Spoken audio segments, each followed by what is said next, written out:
Howdy folks, Doc here with Last Best Tool, and today I've got a special shout out to CP the Tool Addict.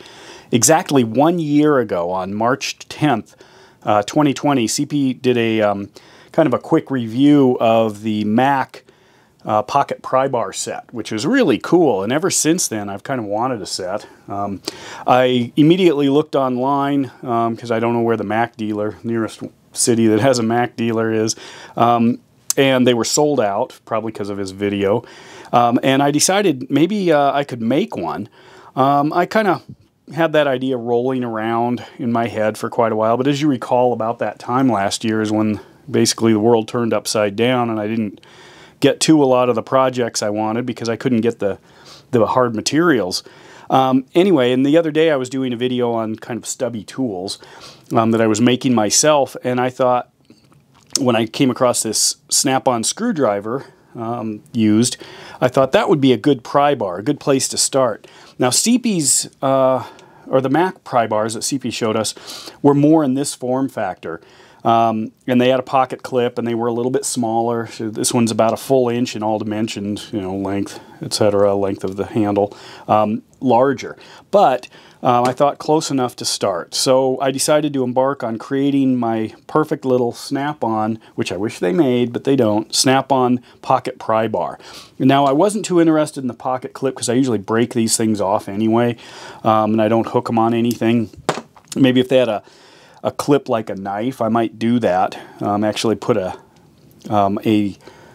knife-sized pocket clip on it in order to have, you know, something that stays in more of a pant pocket than a shirt pocket. But anyway, I started out with this. I wanted a square shaft versus the round shaft.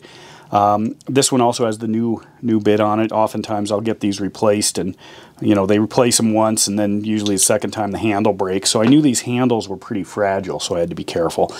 So the first thing I did is I need to identify this angle. So I got a couple of my snap-on pry bars here, and my my Klein angle gauge, and then I actually lined these things up and dropped the gauge on it to try to see approximately what it was. It says 12.2 on that one. Line this one up to keep it flat. 11.2, make sure that's zeroed. 0.1, close enough. Larger one here, what do I got, 11.6, something like that. So I aimed it around 11 or 12. So what I did then is I took the screwdriver, and I very carefully placed it in a vise to keep the handle isolated, because I knew I could bust that pretty easy because it's old, and they just disintegrate over time. And then I very gently grabbed it with a large adjustable wrench and slowly bent it, measuring each time until I wound up with something that was approximately 12 degrees, you can see.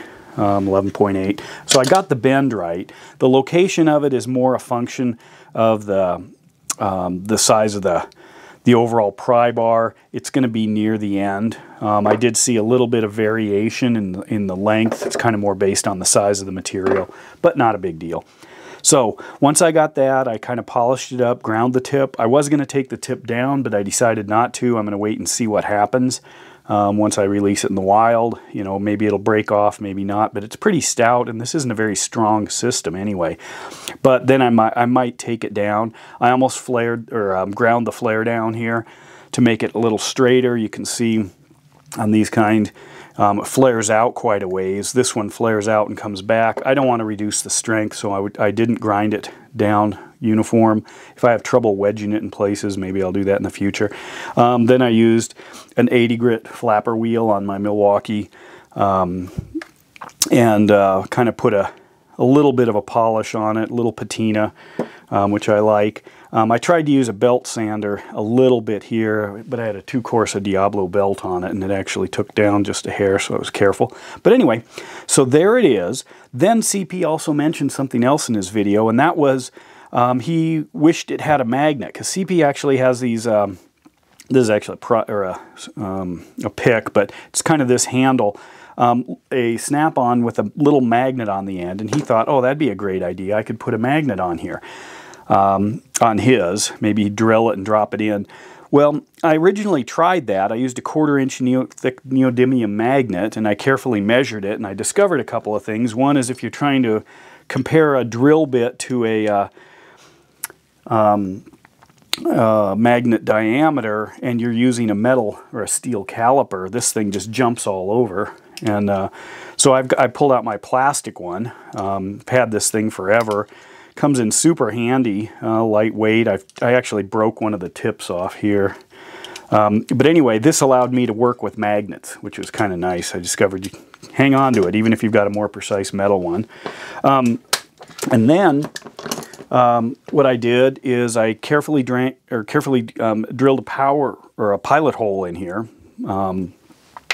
And then I hand drilled, literally with my hand, a carefully drilled a hole the diameter of the magnet, and then I super glued it. Well, these handles are designed with special, resins to be pretty much impervious to a lot of shop chemicals, and the big ones, the newer ones, are even better at this.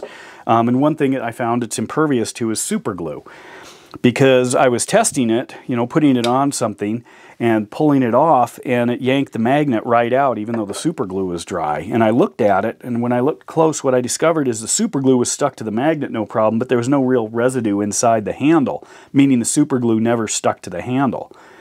So I thought, well, all my magnets are kind of a uniform shape. I can't really make a slot or some other way to attach it.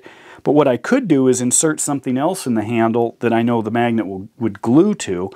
So what I did, got out a small drill bit, actually more like this, on a kind of a ratcheting T-handle here, which I'll probably do a cool tool review because this thing's pretty amazing.